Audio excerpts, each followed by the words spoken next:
was shrinking in the global economy. It is shrinking every year.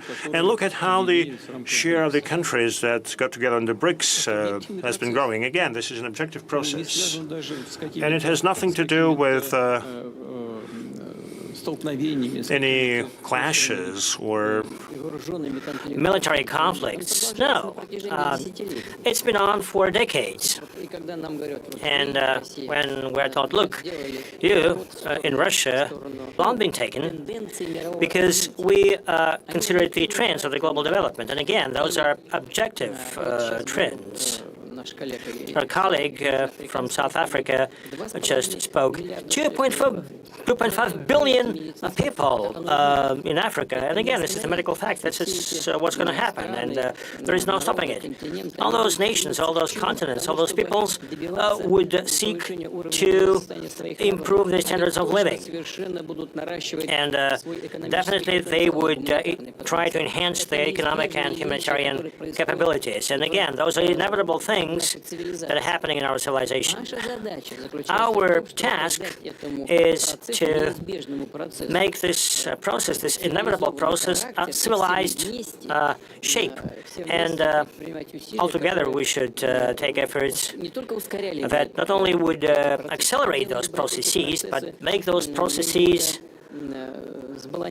balanced, so that the decisions are made on a timely basis, and the decisions are most effective and will benefit all the participants of the process, including the countries that, one way or another, are somehow losing their positions in the global economy. Look, we want to agree with them. We are ready to agree with them if they want to. However, if they want to maintain their monopoly at all costs, if they want to keep the instruments of colonial influence in the world, well, they will have to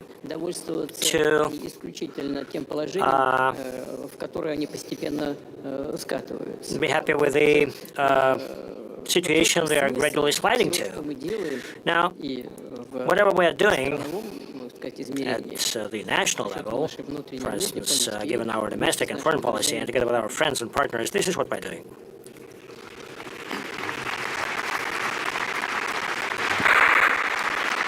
And obviously, they have the tools to cripple this endeavor that you just summarized, Mr. President. So I would ask President Prabowo of Indonesia. Indonesia has always walked a fine line, has always, as you mentioned in your speech, been a non-aligned state. But as the world becomes more and more complicated, can Asian countries, ASEAN countries, stay non-aligned, or this is more and more not an option, or a very, very narrow option as we go forward? Thank you. I think, in my opinion, it's not easy, but it's a line that we are determined to maintain. As I said, we respect all the great powers, we respect our neighbors, and we really believe that the only way for prosperity is collaboration, cooperation, and peaceful coexistence. And this is what we try to achieve. So we want to maintain good relations, and we try to convince all parties that the only way forward in this planet is getting smaller. We cannot afford rivalry that is going nowhere. Especially if it goes into confrontation. So no, I'm convinced that we have to maintain this path of non-alignment. Mr. Vice Premier of China, China and Russia are building with others this new order in the world. But if you look last year, things started to ease up between Moscow and Washington. There is more dialogue between President Donald Trump and President Putin. Is this a source of concern for you in China? And how do you see the developing relationships between the leading powers in the world?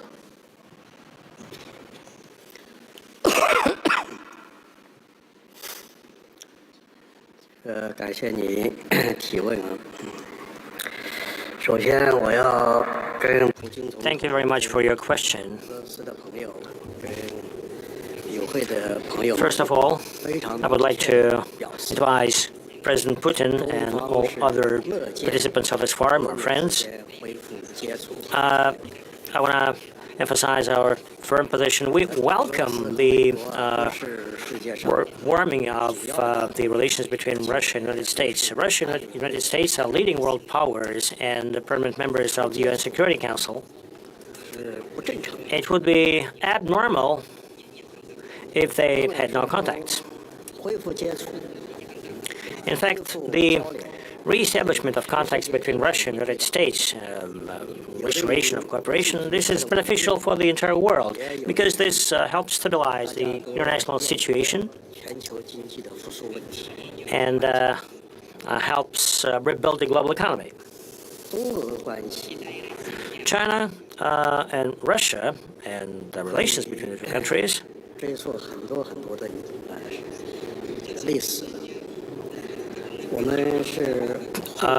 in fact, have very deep roots. We are neighbors. We're our largest neighbors, and friendly cooperation between our two countries develops successfully, and it is based on the principle of mutual benefits. And this is in line with historic logic, and it is in line with the cultural traditions of the two countries. And besides, it is in line with the strategic interests of the two countries. The friendship between Russia and China is immune to any external influence, and our friendship is not aimed against any third party.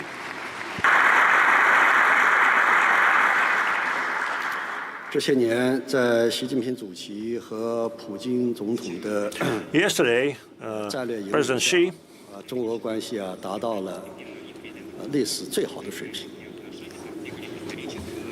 mentioned that under the leadership of President Putin and President Xi, the relations between the two countries had reached the historic high, and our relations are as solid as rock, and they are impregnable.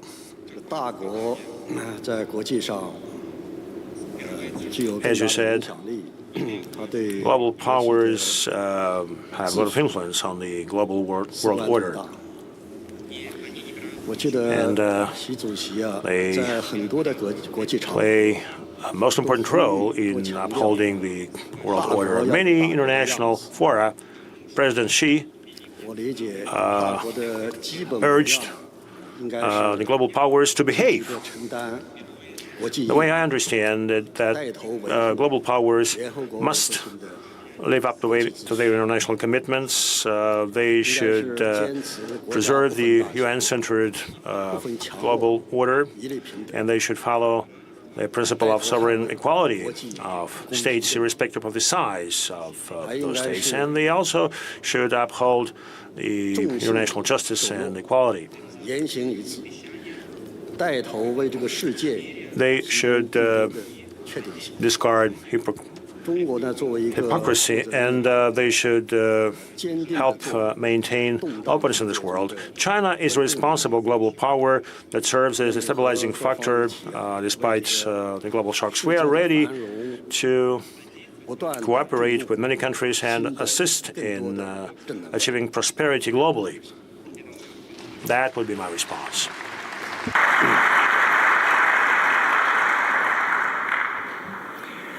Thank you so much.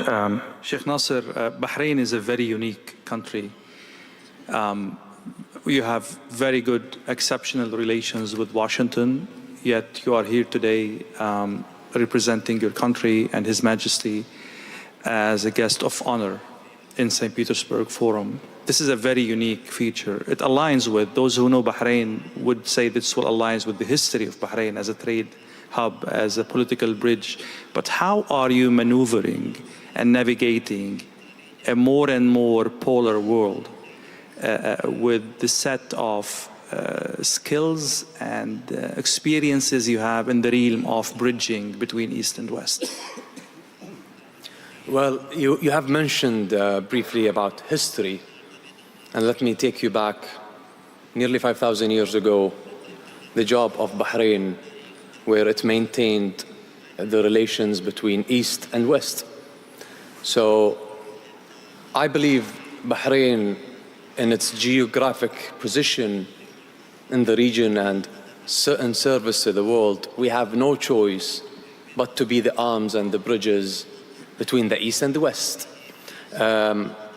We have no choice, rather, to follow our wise leadership, not just in Bahrain, but in the GCC in total, where we all share a new state of mind. It is what's so-called the single-issue alliance. Meaning by single-issue alliance is, I do not get my nation, we do not get our region sucked into wars. I might agree with you in 10 points, but disagree in 8 or vice versa. So we take every point into verticals and we discuss. And most important is, how do we build on this relation? How do we maintain our relations? How do we seek to a better future? I'd always say, our past is not better than our present, but I'm sure our future should be better than our present. So this is what we are doing. We have seen great leadership here with His Excellency, the President Vladimir Putin, where he showed a stable, long-lasting, enduring vision. Where does he want to take his country and move forward? We do the same. We always say that. We plan for the next generations.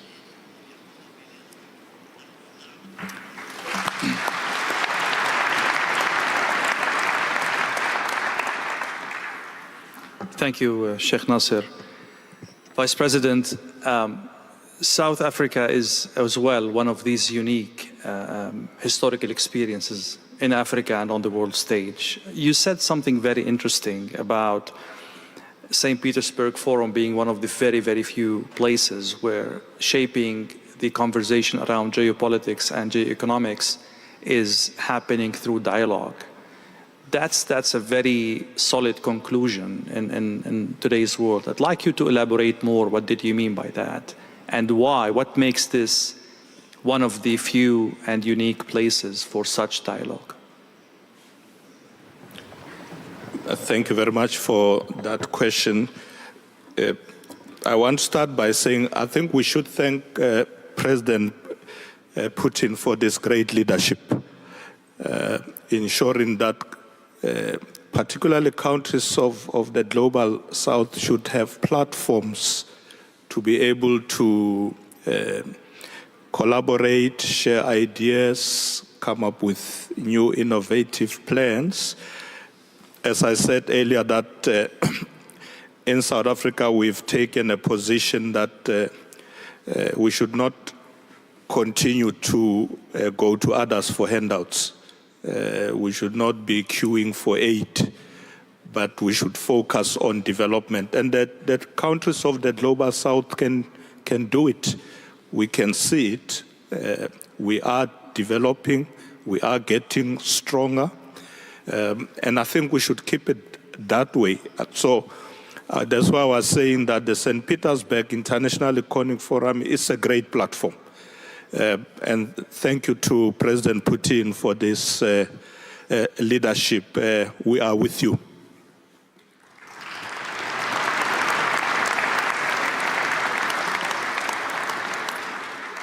Let me bring the conversation from values to closer to the conflict areas in the world. President Putin, Israel said that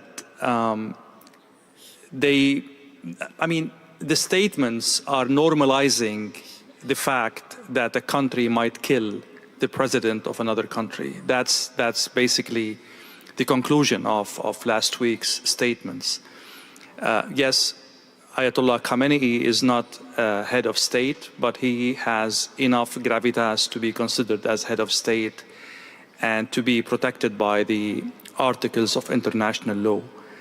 But when we normalize the idea, no matter where you stand on Iran, when we normalize the idea of a country killing the president of another country publicly, and what kind of new rules are being set, they are obviously contradictory to the kind of values you're trying to put forward, isn't that?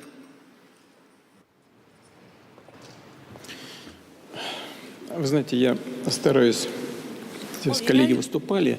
I was listening to my I listened to the other speakers and I made some notes for myself, кое-чем потом вспомнить, just to в have том числе some things to отметил и think то, back что вы to сейчас afterwards. говорили, And уважаемые I коллеги. also made a note of what you said, distinguished colleague. Вы сказали вот о чем. You said, Когда дискутировали с моим when you коллегой из Китайской with Народной Республики, вы сказали my так, я записал. counterpart from the People's Republic of China, you said that the Russian Federation and China are shaping a new world order.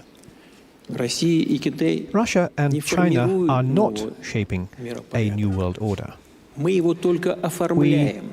are only giving it a certain formal status. Новый миропорядок возникает The new world order естественным is образом. emerging through a Это natural всё равно, process. что восход солнца. It's like the sun going up. You cannot escape that. А мы его оформляем. Our role is just и, может to быть, расчищаем дорогу. formalize it a bit and maybe just clear the way for it so that this process can be more balanced and include the interests of the great majority of countries.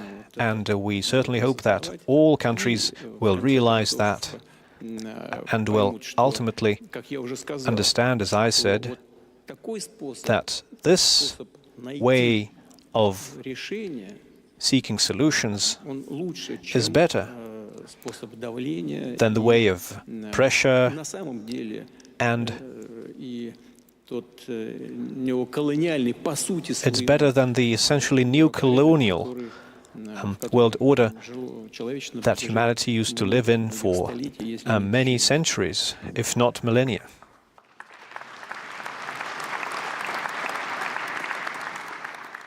Would you allow, Mr. President, to go back to the question about normalizing the talk about, a country killing the president of another country, in the case of Iran and Khamenei and Israel within this conflict? I mean, it seems that those who are making the new values are not the global South, not obviously not Russia, not China. It's the Israelis. Are you comfortable with that?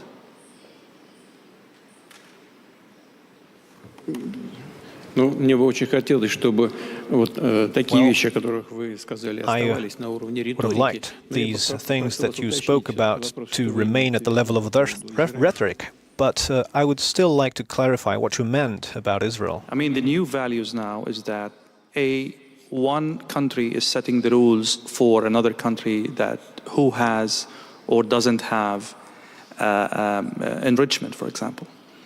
One country is threatening to kill the president or the head of that country. Are these values defendable in any way? Я здесь не вижу никакой новизны, во-первых. I don't see anything new here. There's nothing new. That's first. And second, the Russian Federation has always stood for ensuring the security of every country without detriment to the security of others. That is a matter of principle for us. Это ответ такой в целом, казалось So бы, I'm общий. giving what seems to be a general answer, Это but it's not. политика Российской It is the practical policy of the Russian Federation. Allow me for a very direct question about the situation. Donald Trump is seeking what he calls the total surrender of Iran in terms of the nuclear project. Would Vladimir Putin seek the total surrender of Volodymyr Zelensky in the same vein? Во-первых, эта ситуация не такая же, Well, принципиально first, другая. this situation is not similar. Не добиваемся капитуляции There's a со fundamental стороны difference. Украины. And second, we're not pushing for a Настаиваем capitulation на of признании Ukraine. реалий, которые сложились Insist на земле. on the recognition of realities that exist on the ground.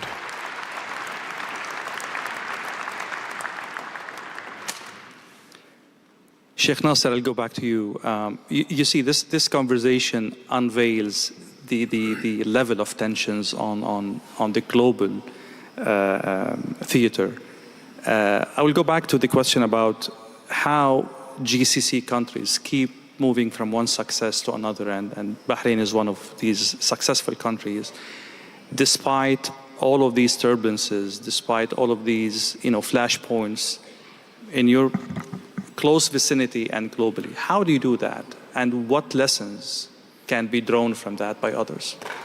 Let me start by saying, Alhamdulillah, for a wise leadership we have in our region. We always say the clever tries to solve the problem, but the wise who avoids it. So us in the GCC, and especially in your second home in Bahrain, I love that President Putin loved that quote, and you can use it, Mr. President, no copyrights on that. Us in our country, we talk numbers, we talk facts, we project our plans as what we saw today from President of Indonesia. This is a man who is expediting his KPIs by far. He thinks that he will reach in 4 years' time that goal, but he reached in 1 year time. We are sprinting in our region. And if you go back today, especially during that turbulent and eventful nights, look at the numbers of our real estates, look at the numbers of our stock markets. There is a lot of confidence from the people, from the investors, with our leaderships over there. Today in that beautiful city, I sat with the top chairmen and CEOs of your top companies in Russia, and we exchanged the same vision, we exchanged the same purpose and the same spirit during these conflicts. We are only looking forward. We are only looking to de-escalate. We are only looking for a peaceful world. We are only looking for a better future. And Mr. President, we in the GCC, and especially in the Kingdom of Bahrain, we live in a constant sunrise like you, but here you are literally in St. Petersburg. Every day there is a sunrise ahead of us. I still haven't seen nighttime.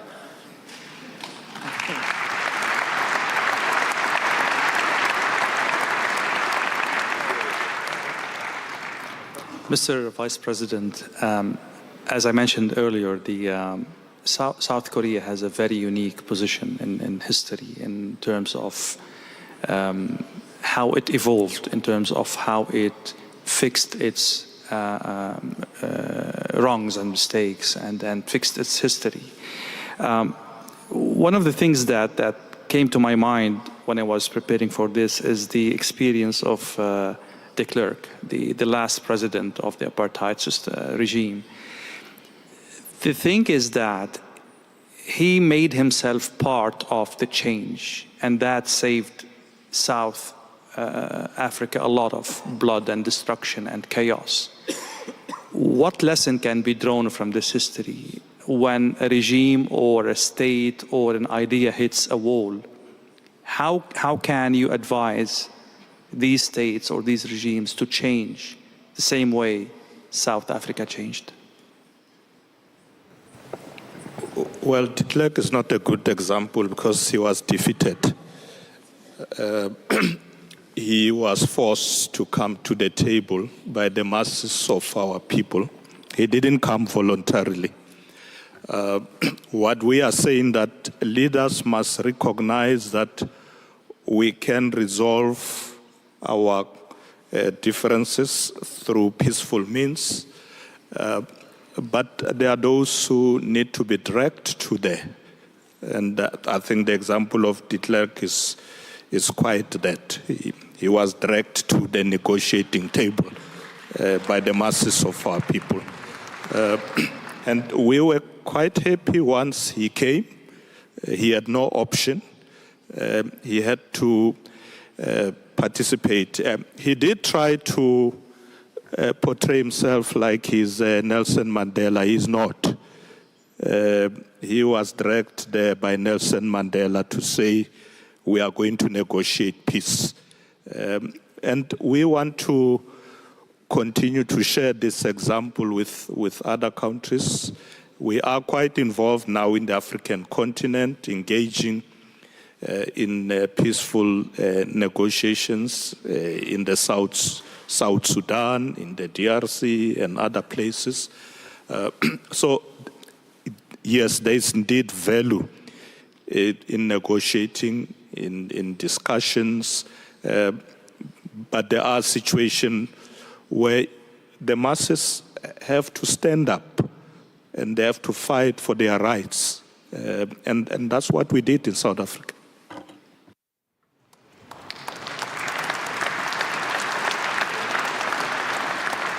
Mr. President, you were shaking your head when we were exchanging this question. What are your thoughts on, bringing adversaries to the table? Does it require, is defeat a prerequisite for dialogue, or we can, bypass this phase and go to dialogue? And there are so many crises in the world that cannot afford a victorious Well, I have to say here that Nelson Mandela is one of my greatest icons, my greatest hero. I think it's an inspiration. He was put in prison for many years. He was sentenced to death, threatened to be sentenced to death, accused of many things. And his famous statement was that he was willing to give his life for the principle of freedom. But the greatness of Nelson Mandela, when he got out of prison, he worked for reconciliation with his former enemies. So this is the greatness of Nelson Mandela, and this I try also to carry out in my domestic politics. I reconciled with many of my former opponents. For instance, we had a very long rebellion, separatist rebellion in Aceh, very long. I think more than nearly 30 years. But can you imagine that the former commander of the Aceh Liberation Army, fighting against us for 25 years more, now he joined my party. He's in my political party. And he's now governor of Aceh, and I'm president of Indonesia. This shows that former enemies can come together. And I think this is the lesson of Nelson Mandela. I want to say I was a former soldier. And as a former soldier, I really know the value of peace and reconciliation. As a former soldier, I always try, now, even before, I always try to negotiate. Better to talk than to kill each other. This is my position. Always talk, always negotiate.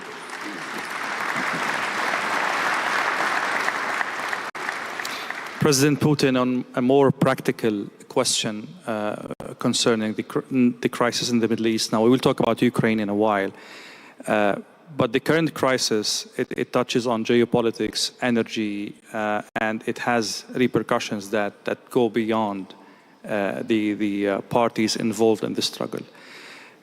Is it a test for how the South can play a role in, mending the fences between both countries, in putting some good imagination around the solution, architecting a solution that can be acceptable by two parties that are fighting, head to head? Is this a test for what you are proposing and trying to create as political weight for the South? Да, думаю, что это вполне возможно. Yes, I believe it is quite possible. And the practice is that, the real life is that many countries in the region have sometimes complex or sometimes stable relations with both countries, both with Israel and Iran. And it gives us a reason to believe, to hope that the global South, in general, the countries in the region in particular, will be able to influence the process in the way that this urgent phase, this acute phase, came to an end. When I say that our principal position is to ensure that one security is not ensured at the expense of someone else's security, I don't want to speak at length about that. We all understand what it means, enrichment of uranium in Iran. It's their right to have nuclear power facilities, to have nuclear power stations, and what Israel wants is to ensure their own security. I'm certain that we can find an acceptable solution for both countries, and the countries of the global South, and especially the countries in the region, can positively influence this process, looking for this solution. And I believe there is a solution to attain this.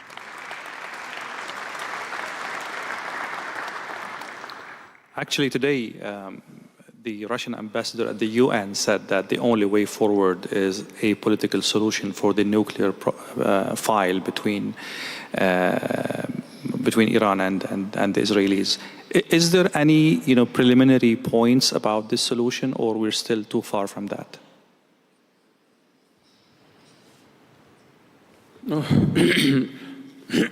Всегда в таких случаях лучше не забегать вперед. Well, in cases like this, it's better not to get ahead of yourself, not to harm the process. But I believe there are such points. We speak to both countries and we tell them about our position. We maintain contact with Israel, with our Iranian friends. We have certain suggestions, including with our participation. In no way, I would like to emphasize this, we are not striving to mediate. We are just suggesting various ideas or floating ideas. And if they're attractive for both countries, then we're ready to act on those, but we are maintaining contact with Israel. I spoke to Prime Minister Netanyahu, and I spoke to the President of Iran, and I spoke to the President of the United States, and they are directly involved in all these processes. So I presented them with our vision about what possible progress we could accomplish regarding this situation. We'll see. Now they are discussing our suggestion as well. We maintain contact almost daily with our Iranian friends, so we'll see. I would really love to see that our ideas, among others, including our ideas, were implemented. Sheikh Nasser, during the King's visit to Moscow, he explicitly talked about the role of Russia in maintaining peace in the Middle East. It was an initiative His Majesty put forward during the Arab Summit in Bahrain, in Manama. And he was very particular about the role of Russia in achieving that peace as a pivotal role. What role do you think Russia can play now in the current crisis? Yes, you were right. during our previous visit and after the Arab summit that was conducted in the Kingdom of Bahrain, we have called out for World Peace Forum to end and to reach to a solution with every conflict. His Majesty is a leader of peace. He drives his country towards peace and ending conflicts, and so as President Putin. As you have heard from the President just now, that he continues talking, no mediation. I believe that mediation will always confuse the situation, but any suggestion, any words of wisdom these days are mostly needed. Avoiding de-escalation, I think, is the key words of today. Thank you, Sheikh Nasser. I'll go back to President Putin about Ukraine. How is the war in Ukraine reflective of the values that St. Petersburg Forum is trying to put forward, to defend, to underscore?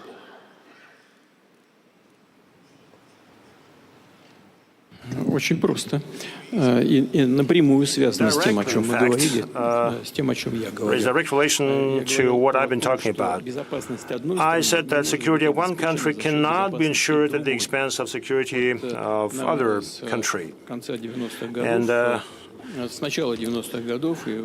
since the beginning of the 1990s, for decades, we've been hearing that there would be no NATO's expansion to the east, and we've had 5 or 6 rounds of expansion. Despite all our calls not to do this, those were ignored, and definitely those are rudiments of the old, if not to say ancient, neocolonial policy, well, upgraded, of course, given the current context, but nonetheless, this is the action from the position of power. Those are the actions that do not take into account the interests of Russia. As to Ukraine, again, this is action from the position of power, whatever was happening there. It is a bloody anti-constitutional coup that happened in Ukraine.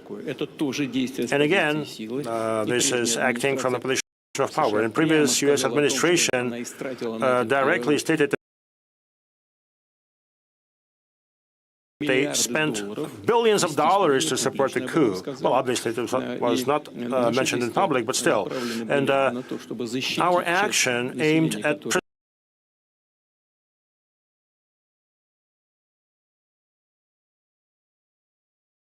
protecting part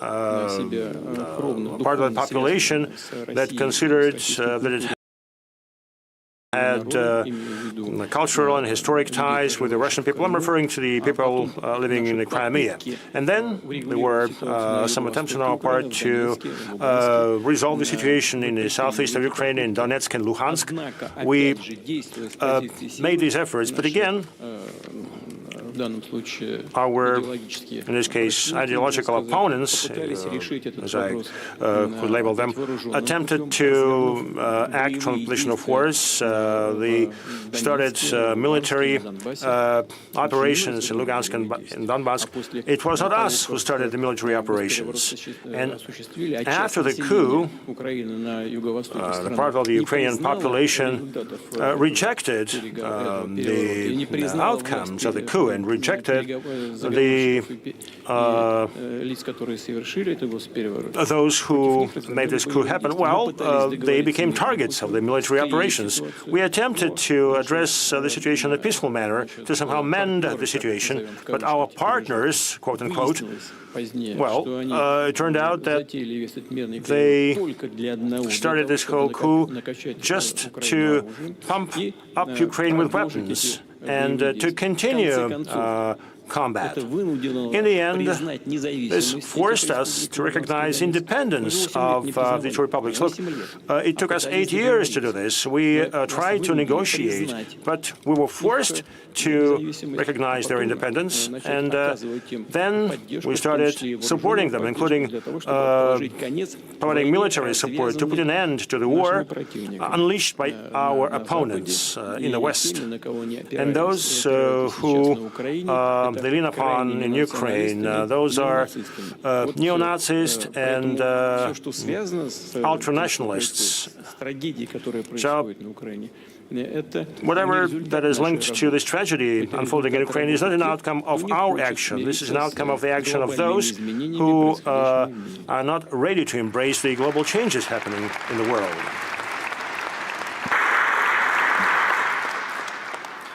Mr. President, I'm in no position to challenge the narrative you put forward.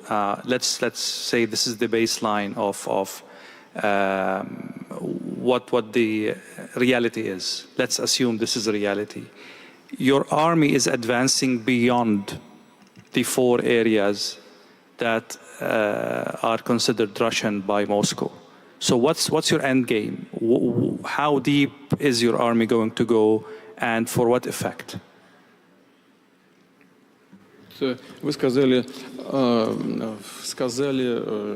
по поводу областей, You said about the 4 regions that we consider ours. Well, on many occasions I did mention that Russian and Ukrainian peoples are the same people, and in this sense, the entire Ukraine is ours.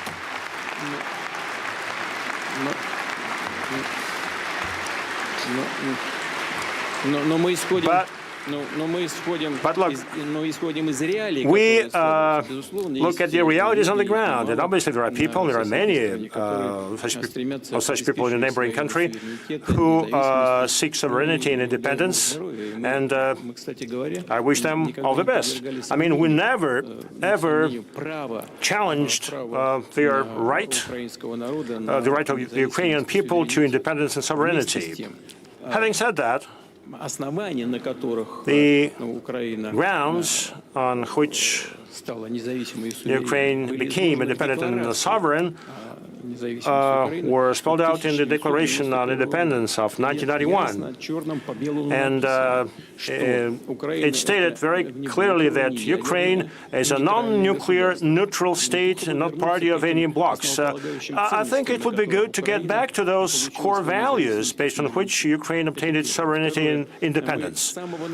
Second, from the very beginning, when the conflict became really hot, we suggested to the Ukrainian leadership to cease all the conflicts.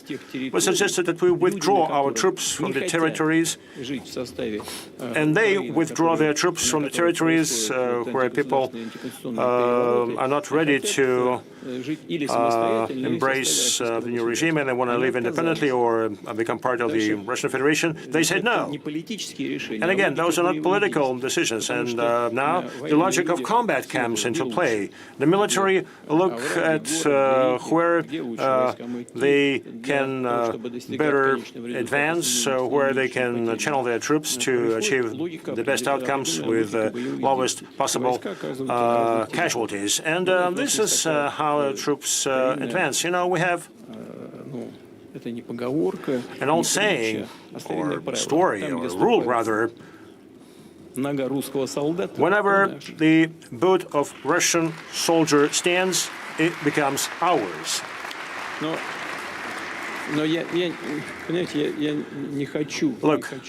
I would hate the statement to be over-militaristic or be viewed as over-militaristic, but at every single stage of the unfolding process, and I stress this just for you to understand, and this is truth. I mean, at every single stage of the unfolding process, we suggested to those with whom we were in contact in Ukraine, we suggested to stop. We suggested suggested that we should negotiate, because this purely military logic may result in a situation when the whole thing would aggravate, and we will have to negotiate starting from worse positions. And this happened several times. I would not go into detail now. And the witnesses to our suggestions, are active politicians from other countries, and thanks God they are alive and healthy. But whenever we suggested something, they would go from Moscow to Kiev and then would tell us, look, they tell us that we are agents of the Kremlin and we wash our hands. I won't deal with this. So each time we heard no, no, no. And we said time and again, let's do it, let's negotiate. It's going to be worse for you. No. Why? Well, because those who are guided by old neo-colonial principles, including and primarily Europe, they thought that they would crush Russia, would destroy Russia, and would feast on it. That's exactly why, and I'm confident, and that's exactly why former Prime Minister Mr. Johnson, and I think this happened due to suggestions by the former U.S. administration. Biden's administration came to Ukraine and suggested that they should not reach an agreement with Russia. But the agreement was on the table during the Istanbul negotiations. We reached a consensus on almost all issues, and we had just to finalize the document. We had just to meet with the head of the regime at that time and put an end to this process. But now, Mr. Johnson came and, with the support of the then U.S. administration, came and he talked Ukraine out of signing the agreements, trying to achieve a strategic defeat of Russia in the battlefield. Well, in the end, new territories found themselves under our control. The Russian army advances every day along the whole edge of the battle area. Look, they incurred into the Kursk region. Well, they lost 76,000 troops there. It's a catastrophe, it's a disaster. 76,000. In the end, we drove them out from that region, but they started to create threats for us along the whole border with Ukraine in two neighboring regions. You know, they lack personnel, and now we have to create a security zone along the border. And they divert their troops there, the troops that they're lacking in other areas. 47% is the current staffing level of their combat units. In fact, they lose their combat worthiness. By their own hands, they extended the battle lines for another 2,000 kilometers. And as I said, they started to create threats for us along our border and another 1,600 kilometers. You know, they spread their troops thinly. From the military standpoint, it's silly, it's stupidity. They create problems of their own, and we have to respond somehow. You said that there are some other territories. Yes, of course. Look at the national border. As I said, they incurred into the Kursk region, and they committed a lot of crimes there, including crimes against the civilian population. And we kicked them out with they use artillery, they use UAVs,